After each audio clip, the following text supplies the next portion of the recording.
duk një proces i qetë. Proceset zgjedhore janë të rëndësishme për qytetarët, për vendin dhe për demokracinë.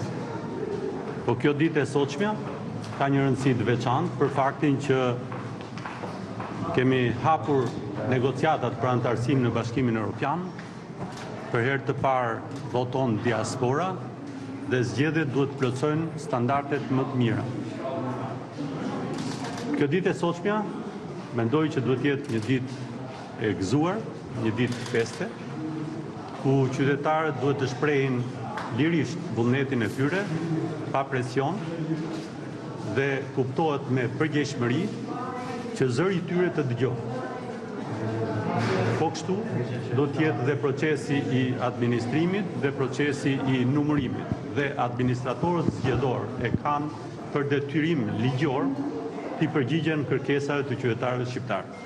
Uroj më të mirën për qytetarët shqiptarë. President, gjatë fushatës elektorale kemi parë gjuhë të përdorur gati bullizuese nga disa prej kryetarëve të partive apo subjekte politike. Si ka bërë presidenti këtë fenomen? Në fushatës zgjedhore e përmenda duhet të ketë ballafaqim idesh, ballafaqim programesh dhe nuk duhet të ketë në asnjë rast, në asnjë mënyrë gjuhë bullizuese, sepse një gjuhë e tillë nuk është pranueshme jo vetëm për politikanët, por as për qytetarët e thjeshtë. Faleminderit.